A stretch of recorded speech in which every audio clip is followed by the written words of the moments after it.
Welcome दोस्तों, आप सभी का स्वागत है आज के इस लेक्चर में। अब हम इलेक्ट्रोस्टैटिक की ओर आगे बढ़ेंगे। हम ऑलरेडी ऑप्टिक्स और मैकेनिक्स के क्वेश्चंस कर चुके हैं, उनके माध्यम से जितनी थ्योरी थी हो चुकी है। अब हम बात करते हैं इलेक्ट्रोस्टैटिक्स की। इसमें भी मैं आपको कुछ क्वेश्चंस करवाऊंगा और उन्हीं क्वेश्चंस के माध्यम से इलेक्ट्रोस्टैटिक में जो भी इंपॉर्टेंट फॉर्मूले होते हैं, इसके अलावा जो भी इंपॉर्टेंट थ्योरी क्वेश्चन होते हैं वो मैं आपको बताऊंगा। कुछ थ्योरी क्वेश्चन की मैं आपको पीडीएफ भी दूंगा, जो मैं अभी बना रहा हूँ। ठीक है ना, 4-5 दिन में आपको वो पीडीएफ मिल जाएगी टेलीग्राम चैनल पर। तो प्लीज टेलीग्राम चैनल भी ज्वाइन कर लीजिए। ओके, आगे बढ़ते हैं, लेकिन आगे बढ़ने से पहले चैनल को सब्सक्राइब कर दीजिए और बेल आइकन दबा दीजिए। इसके अलावा अपने दोस्तों के साथ भी लेक्चर को शेयर कर दीजिए। ठीक है, आगे बढ़ते हैं। सबसे पहला क्वेश्चन है, the force between two charges in 120 Newton if the distance between the charges is double the force will be. मतलब कि आपसे ये बोला गया है। देखिए, क्वेश्चन इंग्लिश में, मैं उसे हिंदी में भी बोलकर आपको सुनाऊंगा। पहला क्वेश्चन आपसे ये पूछा गया है कि दो चार्जेस हैं जिनके बीच में 120 न्यूटन का बल लग रहा है। उनकी अगर हम डिस्टेंस को डबल कर देते हैं दोनों चार्जेस के बीच में, तो बल कितना होगा। इसके लिए आपको फॉर्मूला याद रखना है।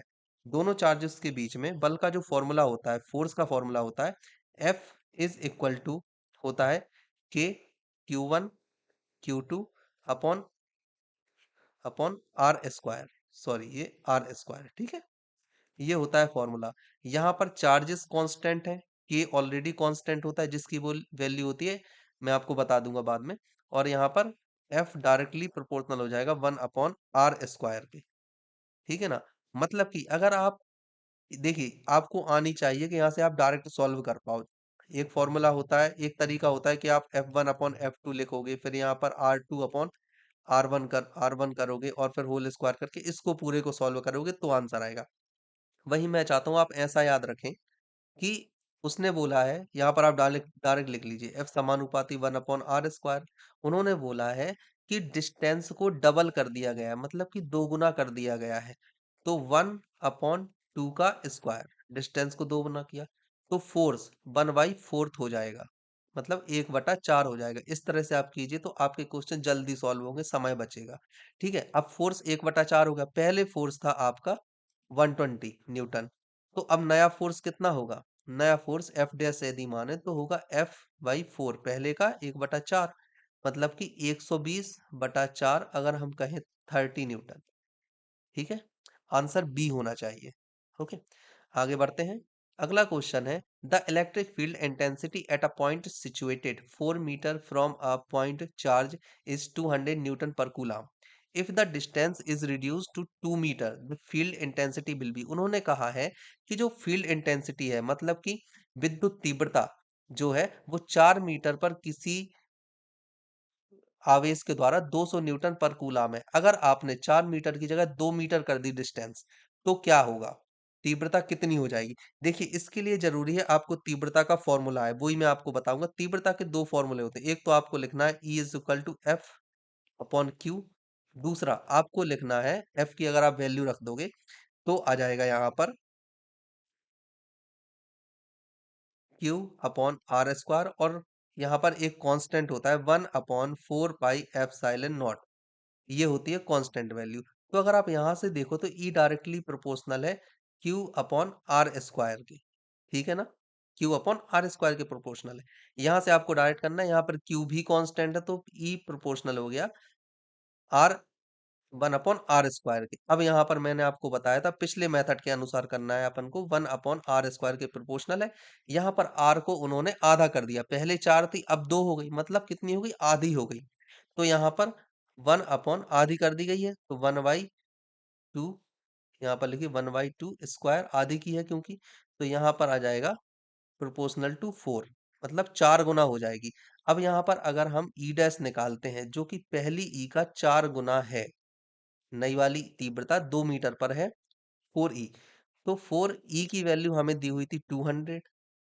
तो अब 2 मीटर पर e की वैल्यू हो जाएगी 4 इंटू 2, मतलब 800 न्यूटन पर कूलम। इस तरह से आपको सॉल्व करने हैं क्वेश्चन। दूसरा, आप वही मेथड अपना सकते हैं जिससे नहीं आई समझ में, कि E1 लिखिए, E2 लिखिए, इधर पर R2 लिखिए और यहाँ पर R1 लिखिए, फिर होल स्क्वायर। E1 की जगह पर E और E2 आपको निकालनी है, जिसे मैं E डैश से रिप्रेजेंट करूंगा। R2 आपको दी गई है, आधी कर दी मतलब कि 2, और यहाँ पर आपको पहले दी थी 4 मीटर, तो 4 लिख लीजिए होल स्क्वायर। यहाँ पर ई डैश इक्वल टू, जब आप इसे पूरा सॉल्व करेंगे तो आएगा 4e, जो मैंने डायरेक्ट लिखा था वहां पर। ठीक है, ये मैंने लिखा था। फिर बस इसके बाद वैल्यू रख देना तो आंसर आ जाएगा 800। ओके, अगला क्वेश्चन देखते हैं। The lines of force due to charge particle are. आपको बताना है कि जैसे कोई चार्ज पार्टिकल है, दो तरह के पार्टिकल होते हैं, एक चार्ज पार्टिकल, एक होता है प्लस और एक होता है माइनस। तो इन्होंने कहा है कि जो लाइंस होती हैं चार्ज पार्टिकल के पास, इस तरह की, जिस तरह से आप चुंबकीय रेखाएं होती हैं उसी तरह से विद्युत रेखाएं भी होती हैं। आपको बतानी है वह किस तरह की होती हैं। हमेशा सीधी होती हैं, कर्व होती हैं मतलब मुड़ी हुई होती हैं, या फिर कुछ कभी कर्व होती हैं, कभी सीधी होती हैं, या फिर नन ऑफ द अबव, इनमें से कुछ भी नहीं। देखिए, आपको यहाँ पर एक कॉन्सेप्ट याद रखना है कि जो चार्ज पार्टिकल होते हैं ना, चार्ज पार्टिकल से इलेक्ट्रिक लाइन पॉजिटिव से हमेशा बाहर की तरफ निकलेंगी, इस तरह से।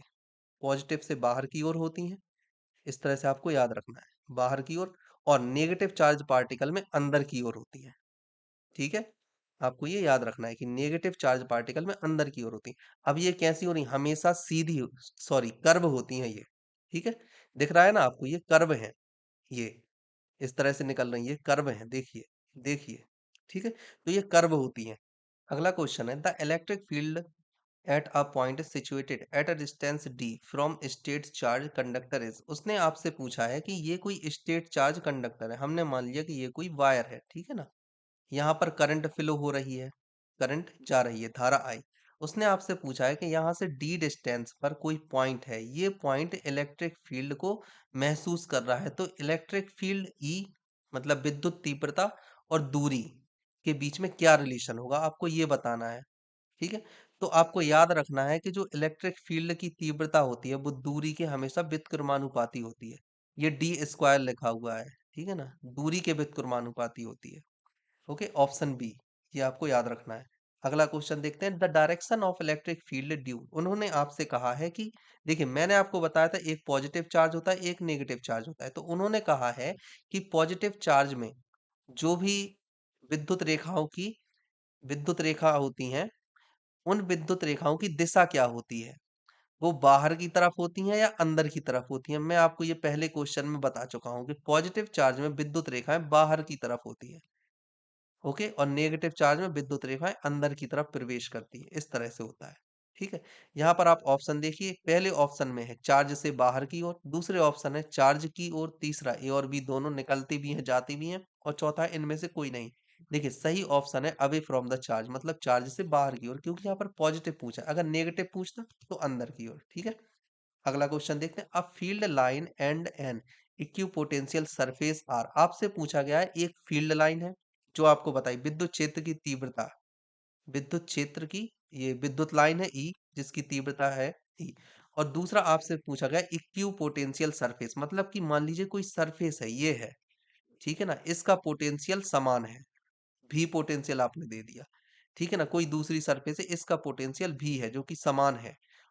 इसी तरह से और भी कोई जो भी आपको सरफेस लेनी हो, जितनी चाहे सरफेस ले लो, उन सभी का पोटेंशियल समान है।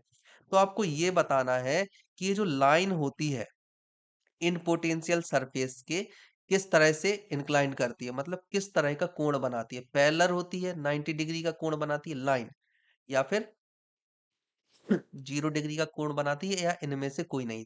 कहने का मतलब ये देखिए, ये कोई आपने प्लस चार्ज रखा, ठीक है, प्लस चार्ज से बाहर की ओर क्यू रेखाएं, सॉरी, विद्युत क्षेत्र की रेखाएं जा रही हैं, विद्युत रेखाएं ये जा रही हैं बाहर की तरफ।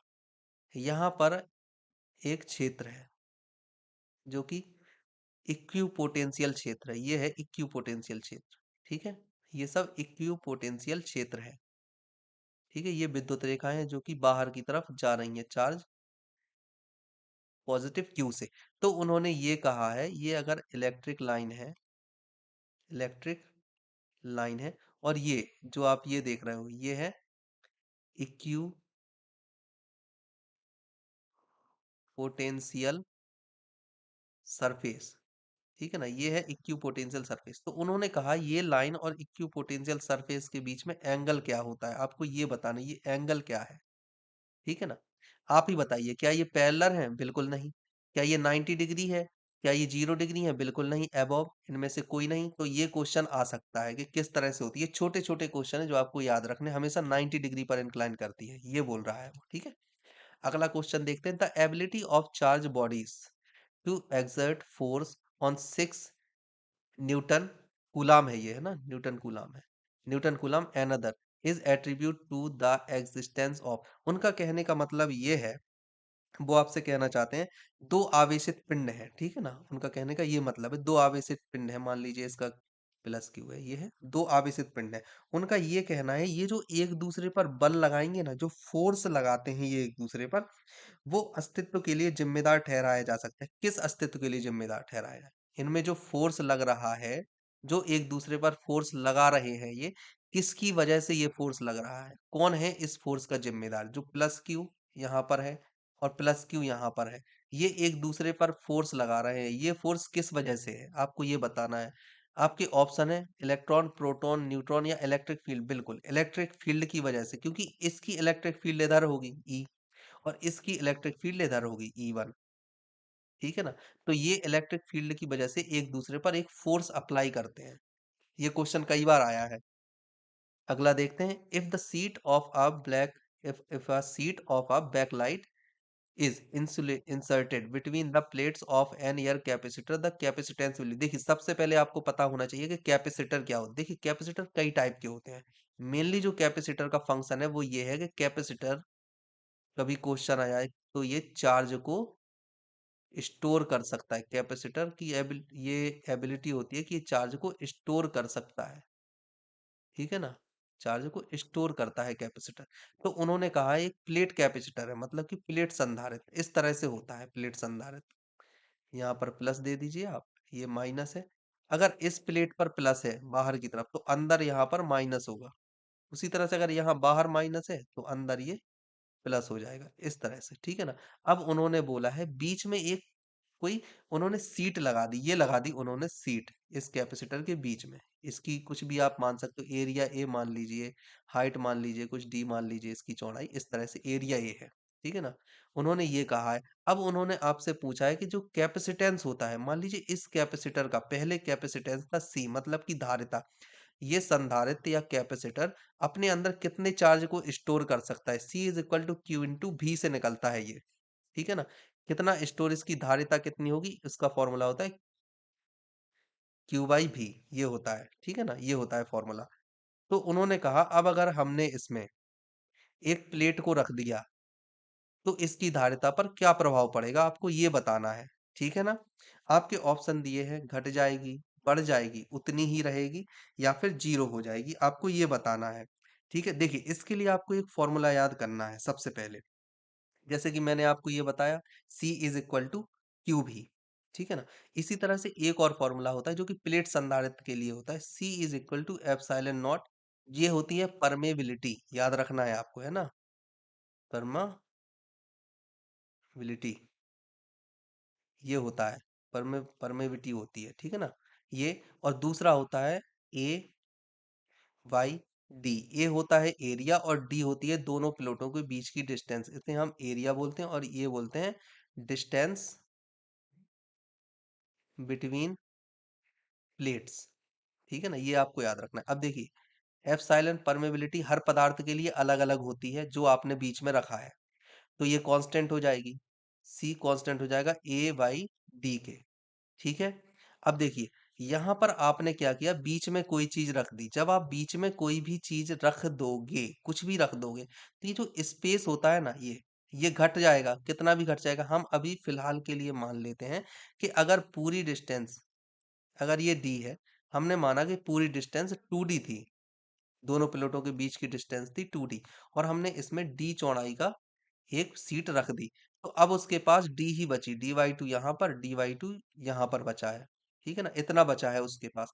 अब देखिए एरिया उतना ही है, तो ये डायरेक्टली प्रोपोर्शनल हो जाएगा 1/d के। अब चूंकि d आधा हो गया है, d आधा हो गया, पहले 2D था अपने पास, लेकिन अब सिर्फ d ही बचा है, ठीक है।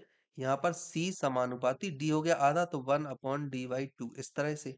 तो जो परमेबिलिटी है डायरेक्टली प्रोपोर्शनल, ये ऊपर चला जाएगा, तो 2। तो जो नई होगी वो 2C हो जाएगी, दुगनी हो जाएगी, मतलब कि इंक्रीज हो गई। ठीक है ना? आप शायद कंफ्यूज हो रहे होगे, मैंने यहाँ पर दोनों जगह डी डी ले लिया है, तो इसको कैपिटल डी ले लीजिए, जो भी आपको लेना हो, एक्स वाई या जो भी ले सकते हो आप ले लीजिए। तो बढ़ गई है, 2C हो गई है। तो इसका मतलब ये है, यदि आप बीच में किसी तरह की प्लेट रख देते हो तो परमेबिलिटी बढ़ जाती है। ठीक है? यहाँ पर मैंने लिया था कि इसकी आधी मोटाई की चादर रख दी है। पहले माना था मैंने कि इस इन दोनों की प्लेटों के बीच की डिस्टेंस 2D है, तो हमने डी मोटाई की रख दी, इसलिए डबल हो गई। अगर मान लीजिए इसकी 3D होती, यहाँ पर कुछ और रखते तो ये चेंज हो जाती, लेकिन कितनी भी चेंज हो हमेशा ये बढ़ेगी ही। ओके, आगे बढ़ते हैं। अगला क्वेश्चन, अ कैपेसिटर स्टोर इतना, उसने बताया है कि एक कैपेसिटर है। मैंने आपको बताया था कि कैपेसिटर का काम होता है चार्ज को स्टोर करके रखना। ठीक है ना? तो उन्होंने बताया आपके पास में एक कैपेसिटर है जो कि इतने कूलाम चार्ज को स्टोर कर सकता है और 10 वोल्ट तक। ठीक है ना? 10 वोल्ट पर इतने कूलम चार्ज को स्टोर करता है। आपको उसकी धारिता बतानी है, तो मैंने आपको फॉर्मूला बताया था, Q is equal to C V, मतलब कि यहां से आप निकल जाएगा C is equal to Q upon V. Q आपको दिया हुआ है 0.24 और V आपको दिया गया है 10 वोल्ट। ठीक है? तो यहाँ पर कितना हो जाएगा, 0.024 कूलाम पर वोल्ट या फिर फेराड। जो धारिता की इकाई होती है उसे हम बोलते हैं फेराड। ठीक है? सही आंसर क्या हो जाएगा, ऑप्शन ए 0.024 कूलाम पर वोल्ट, या फिर कूलाम पर वोल्ट को हम धारिता भी बोलते हैं, फेराड। ठीक है ना? ये आगे बढ़ते हैं। For making a capacitor is better to select a dielectric having. उनका कहने का मतलब है कि अगर आप कोई कैपेसिटर बनाना चाहते हैं, इंपॉर्टेंट क्वेश्चन है, उनके कहने का मतलब है अगर आप किसी तरह का कोई कैपेसिटर बनाना चाहते हो तो आपको किस तरह का डाई इलेक्ट्रिक मटेरियल लेना चाहिए। इस तरह से होता है कैपेसिटर, मैंने आपको बताया था। अगर हम प्लेट कैपेसिटर की बात करें तो ये इस तरह से होता है।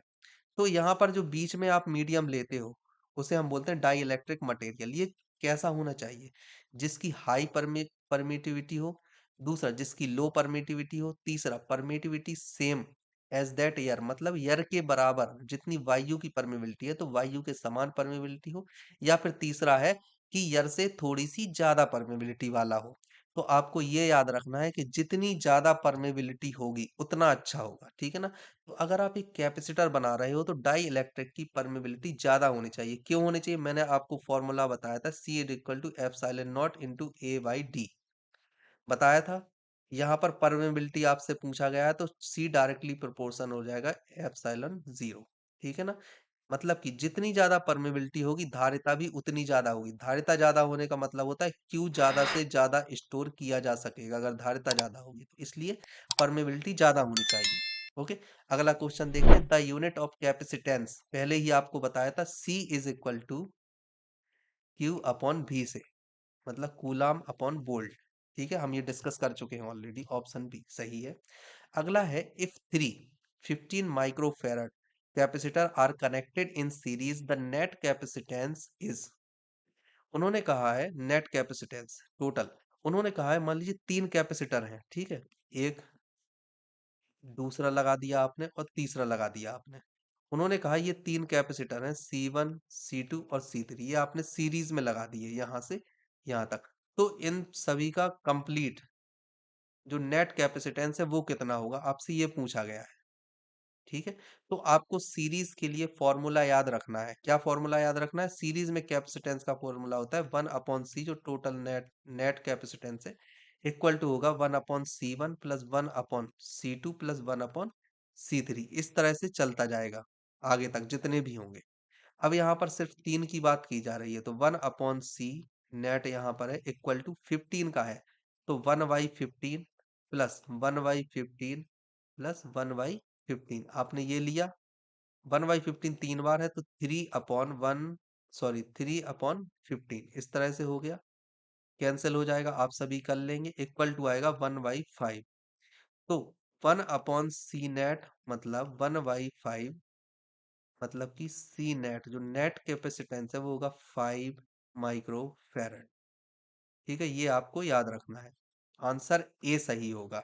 ठीक है, लेकिन आपको ये याद रखना है कि ये है सीरीज में, ये लिखा हुआ है सीरीज में, आपसे पूछा गया है तो सीरीज में ये है। ठीक है, अगला आपको देखना है इफ 3 यहाँ पर 3 कैपेसिटर आपको दिए गए हैं जिन्हें कि पैरेलल में कनेक्ट किया गया है, मतलब कि समांतर कनेक्ट किया गया है इस तरह से। एक यहाँ पर कनेक्ट कर दिया, दूसरा यहाँ पर कनेक्ट कर दिया और तीसरा यहाँ पर कनेक्ट कर दिया। और टोटल आपसे पूछा है कि क्या होगा। ये है C1, ये है C2 और ये है C3। अगर पैरेलल में कनेक्ट है तो जो नेट होता है ना पैरेलल में, वो होता है C1 प्लस C2। आपको सिंपल ऐड कर देना है, जितने भी हो जोड़ते जाना CN तक। अब यहाँ पर केवल 3 की बात हो रही है, तो C net equal to 10 plus 10 plus 10 equal to में आएगा 30 माइक्रो फैराड। इस तरह से होता है, ठीक है ना। तो C net equal to 30 micro farad, option यहाँ पर एफ लिख लेना, ई नहीं है, ये एफ है, ठीक है, माइक्रो फैराड। ठीक है। अगला क्वेश्चन देखते हैं। अ डाई इलेक्ट्रिक मटेरियल मस्ट भी, कैसा होना चाहिए डाई इलेक्ट्रिक मटेरियल, आपसे पूछा गया है। ये है कैपेसिटर, ठीक है, इसके बीच में डाई इलेक्ट्रिक मटेरियल जो आपने ये डाला है, ये कैसा होना चाहिए, ये आपसे पूछ रहे हैं वो। ठीक है, यहाँ पर आप वोल्टेज अप्लाई करते हो, ये रहा, यहाँ पर आप वोल्टेज अप्लाई करेंगे। ठीक है, तो आपसे पूछा गया है कैसा होना चाहिए। आपके ऑप्शन है रजिस्टर होना चाहिए, इंसुलेटर होना चाहिए, या फिर गुड कंडक्टर होना चाहिए, या फिर सेमी कंडक्टर होना चाहिए। सही आंसर आपको देना है, सही आंसर है इंसुलेटर। ओके, इंसुलेटर होना चाहिए। इंसुलेटर इसलिए होना चाहिए जिससे कि धारा प्रवाहित ना हो। जब हम यहाँ पर वोल्टेज देंगे तो हमारा कैपेसिटर का काम है कि यहाँ पर चार्ज इकट्ठा हो जाए। अगर धारा प्रवाहित हो जाएगी इन दोनों के बीच में, तो चार्ज इकट्ठा नहीं होगा। वो तो धारा प्रवाहित हो गई तो उसने प्रवाह में कंट्रीब्यूशन कर लिया, जिस वजह से चार्ज इकट्ठा नहीं होगा। तो हम चाहते हैं कि जो कैपेसिटर है इसमें धारा प्रवाहित ना हो, इसलिए इंसुलेटर का उपयोग करेंगे हम, ना कि किसी कंडक्टर का। ओके, आगे बढ़ते हैं। An electrolytic capacitor can be used for, an electrolytic capacitor की आपसे बात की जा रही है। इस तरह का कोई कैपेसिटर है, इलेक्ट्रोलिटिक मटेरियल है इसके अंदर। तो आपसे पूछा जा रहा है कि किस तरह का कैपेसिटर उपयोग में लाना चाहिए, मतलब किस चीज के लिए उपयोग में लाया जा सकता है। डीसी के लिए, एसी के लिए, एसी डीसी दोनों के लिए उपयोग में लाया जा सकता है इलेक्ट्रोलिटिक कैपेसिटर, या फिर इनमें से कोई नहीं। याद करना है आपको ये। देखिए, पहली बात तो ये, अगर आप कैपेसिटर का उपयोग करोगे एसी में, एसी करंट के लिए, तो इससे वोल्टेज में फ्लक्चुएशन आएंगे, वोल्टेज फ्लक्चुएट करेगा, जो कि अच्छी बात नहीं है। इससे आपके जो उपकरण हैं वो खराब हो सकते हैं अगर आप एसी का उपयोग करते हो। वहीं अगर आप डीसी का उपयोग करोगे तो कांस्टेंट रहेगा, कोई फ्लक्चुएशन नहीं आएंगे वोल्टेज में। वो जो वोल्टेज फ्लक्चुएशन नहीं होगा। तो कैसा होना चाहिए, डीसी। इसलिए डीसी होना चाहिए। अगर आप एसी का इस्तेमाल करोगे तो वोल्टेज फ्लक्चुएशन होगा, जो कि अच्छा नहीं है उपकरण के लिए। अगला क्वेश्चन देखते हैं। The capacitance of a capacitor is not affected by, आपको बताना है कि जो कैपेसिटर होता है ये, इसका कैपेसिटेंस सी, दो फॉर्मूले बताए थे, क्यू अपॉन भी, और एक दूसरा फॉर्मूला बताया था एप्सिलॉन ए बाई डी। आपको बताना है कि किस चीज से प्रभावित नहीं होता। यहाँ पर दिया गया है दोनों प्लेटों के बीच की डिस्टेंस पर, तो यहाँ पर डी है, इस चीज से प्रभावित होता है, ये गलत है। दूसरा एरिया, एरिया है क्या, एरिया है बिल्कुल, तो एरिया से भी प्रभावित होगा। तीसरा थिकनेस, चौथा ऑल ऑफ अबव।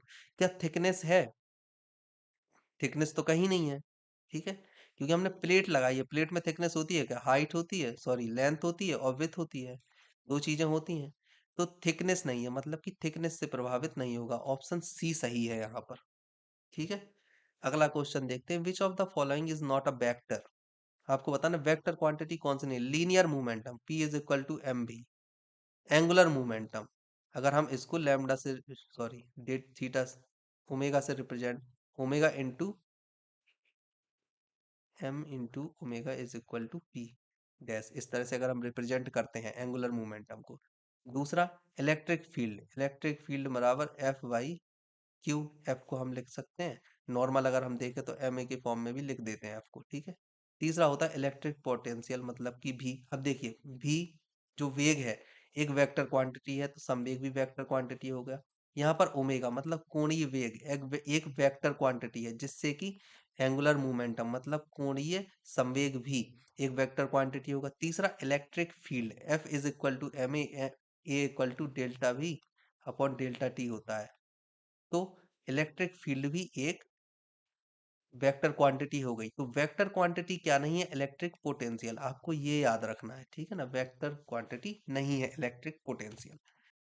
अगला क्वेश्चन है, to plates of a parallel plate capacitor after being charged from a constant voltage source are separated apart by means of insulated handles then the। इनके कहने का मतलब ये है कि मान लीजिए एक कोई आपको प्लेट कैपेसिटर दिया हुआ है, ठीक है? उसको आपने एक वोल्टेज सोर्स से कनेक्ट किया हुआ है। ओके, ये भी वोल्टेज सोर्स है। यहाँ पर आपने पहले जब वोल्टेज सोर्स से कनेक्ट करके रखा था तो कैपेसिटर चार्ज हुआ, ठीक है? और आपने बाद में इस वोल्टेज सोर्स को हटा लिया, वोल्टेज सोर्स को आपने रिमूव कर लिया। तो आपको ये बताना है कि क्या चेंजमेंट होता है। आपको बताना है कि ऐसा इस प्रक्रिया के दौरान क्या जो वोल्टेज अक्रॉस था प्लेट के वो इंक्रीज हो जाएगा, या voltage across the plate decrease हो जाएगा, या charge on the capacitor decrease हो जाएगा। मतलब कि जो कैपेसिटर के अंदर चार्ज है वो कम हो जाएगा, या कैपेसिटर के अंदर जो चार्ज है वो बढ़ जाएगा। आपको ये बताना है।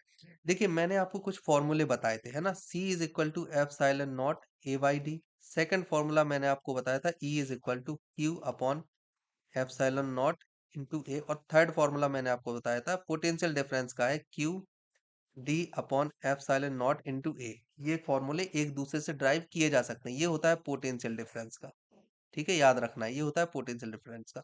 अब जब आप पोटेंशियल डिफरेंस मतलब जब आपने वोल्टेज को हटा लिया, वोल्टेज को हटाया जैसे ही आपने, तो देखिए बहुत ज्यादा चार्ज था, और जब आपने वोल्टेज को हटा दिया तो वो डिस्चार्ज हो गया। एक तरफ चार्ज है, दूसरी तरफ डिस्चार्ज हो गया, तो जो पोटेंशियल डिफरेंस है वो बहुत ज्यादा इंक्रीज हो जाएगा। समझ में आ रहा है? पोटेंशियल डिफरेंस इंक्रीज हो जाएगा। पोटेंशियल डिफरेंस इंक्रीज होने की वजह से जो डिस्टेंस थी प्लेटों के बीच की ये भी कुछ हद तक इंक्रीज हो जाएगी, हल्की सी इंक्रीज हो जाएगी इस फॉर्मूले की। जैसे पोटेंशियल डिफरेंस इंक्रीज होगा तो ये डिस्टेंस भी इंक्रीज हो जाएगी। ओके, याद रखना है आपको। इस वजह से सही ऑप्शन हो जाएगा option B, voltage across the plate decrease. ठीक है, समझ में आ रहा है आपको? पोटेंशियल डिफरेंस इंक्रीज हुआ इस वजह से। अगला क्वेश्चन है, यदि किसी एसी वोल्टेज को अप्लाई किया जाता है कैपेसिटिव सर्किट में, एक ऐसा सर्किट है जिसमें आपने कैपेसिटर का इस्तेमाल किया हुआ, तो आपको बताना है कि उसमें अल्टरनेट करंट फ्लो होगी या नहीं होगी। देखिए, करंट दो प्रकार की होती है, एक होती है डीसी, एक होती है एसी। डीसी होती है जो सीधी, और एसी होती है जो फ्लक्चुएट करते हुए आगे बढ़ती है। तो आपको ये बताना है, आपके पास में मान लीजिए कोई सर्किट है इस तरह का, ये प्रतिरोध है और ये कैपेसिटर आपने लगा दिया है, ठीक है ना? यहाँ पर आपने एक वोल्टेज सोर्स लगाया, ये है एक वोल्टेज सोर्स आपने लगाया, लेकिन ये वोल्टेज सोर्स एक एसी वोल्टेज सोर्स है, ठीक है? इसमें से करंट फ्लो हुई, ये है करंट। अब आपको ये बताना है कि ये जो एसी करंट है, ये एसी करंट इस सर्किट में फ्लो होगी या नहीं होगी कैपेसिटर की वजह से। और अगर फ्लो होगी तो किस तरह के परिवर्तन आपको देखने को मिलेंगे। आपका पहला ऑप्शन है varying voltage produces the charging and discharging current. मतलब कि ये जो वोल्टेज है, एसी वोल्टेज है, तो वेरी कर रहा है, तो वो बता रहा है कि इस तरह की करंट फ्लो होगी जो चार्ज और डिस्चार्ज करे, कैपेसिटर को चार्ज करेगी और डिस्चार्ज करेगी। दूसरा बता रहा है कि हाई पीक वैल्यू प्रोवाइड करेगी जो करंट फ्लो होगी। तीसरा बता रहा है कि चार्जिंग करंट कैन फ्लो, मतलब कि सिर्फ चार्जिंग करंट ही फ्लो होगी। और चौथा है कि डिस्चार्जिंग करंट भी फ्लो होगी। देखिए, अगर आपको वोल्टेज एसी है, एसी वोल्टेज सोर्स है, तो करंट भी एसी ही मिल रही है। एसी मतलब ये है, इस तरह की करंट आपको मिल रही है, ठीक है ना? ये है। तो देखिए, जब करंट इस वाले फेज में होगी, इधर इस वाले फेज में होगी, ये वाला फेज जब होगा करंट का, तो इसे हम बोलेंगे चार्जिंग, चार्जिंग फेज। चार्ज होगा कैपेसिटर, और जब इस फेज में आ जाएगा तो कैपेसिटर हो जाएगा डिस्चार्ज, ठीक है ना? ये होता है डिस्चार्ज, तो कैपेसिटर डिस्चार्ज हो जाएगा, इसे बोलते हैं डिस्चार्जिंग फेज। तो करंट तो आपको मिलेगी, लेकिन चार्जिंग और डिस्चार्जिंग फेज में मिलेगी आपको करंट। ऑप्शन ए सही है, ठीक है? अगला क्वेश्चन है, voltage applied across a ceramic dielectric produces an electrolytic field 100 times greater than air, what will be the value of dielectric constant? आपसे यहाँ पर dielectric constant की वैल्यू पूछी हुई है।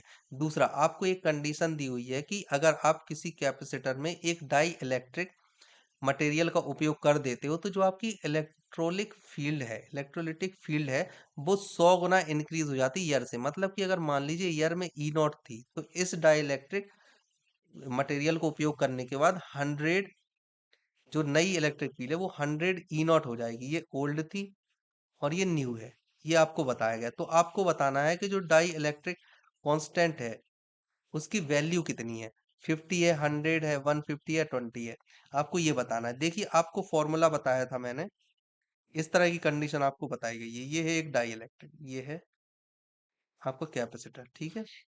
ये कैपेसिटर है आपके, ओके, जो मैं बना रहा हूँ। और ये है एक डाई इलेक्ट्रिक जो कि है, ओके, बढ़िया। इस तरह से ये है डाइलेक्ट्रिक जो कि है। अब देखिए उन्होंने आपसे कहा है, यहाँ पर हम मान लेते हैं कि ये सिग्मा है। सिग्मा होता है आवेश घनत्व, मतलब प्रति इकाई क्षेत्रफल में कितना आवेश है, ठीक है। हमने डाई इलेक्ट्रिक अगर हम ले तो हमने इसको पी से रिप्रेजेंट किया है, सिग्मा पी से रिप्रेजेंट कर दिया है इसको, ठीक है। ओल्ड हमने माना है कि ओल्ड जो फील्ड है वो ई नॉट है, ये ओल्ड है। और न्यू के लिए हमने सिर्फ ई का इस्तेमाल किया है जो कि न्यू है, ठीक है। इतना आपको मान लेना है। फॉर्मूला होता है, अगर हम बात करते हैं, E is equal to epsilon कम हो जाएगा, मतलब कि sigma minus sigma P upon epsilon. ये आपको इतना याद नहीं रखना है, आपको बस कंक्लूजन याद रखना है और कुछ नहीं, ठीक है। Sigma minus sigma P upon epsilon इस तरह से होता है। अब देखिए ई वन मतलब ओल्ड अपॉन न्यू, ये आपने लिखा। इधर पर आपने लिखा सिग्मा माइनस सिग्मा नॉट, और पहले तो सिर्फ सिग्मा ही थी, इस तरह से। तो इसको हम के से रिप्रेजेंट कर देंगे। अब देखिए C is equal to Q upon V होता है, ये मैंने आपको बताया था। और इसका एक और फॉर्मूला होता है A upon epsilon, epsilon A by D होता है, ये होता है फॉर्मूला, ठीक है। एप्सिलॉन A बाई डी होता है इसका फॉर्मूला, ठीक है। अब यहाँ पर आपको देखिए क्या करना है। यहाँ पर ये होता है सिग्मा, ये वाली चीज होती है सिग्मा, ठीक है। यहाँ पर रखा जाता है सिग्मा को, ये आवेश घनत्व को आप मल्टीप्लाई करोगे। अब फॉर्मूला क्या बना, epsilon not a upon D, और सिग्मा की जगह पर आपको रखना है sigma upon sigma not upon sigma, ये हो गया।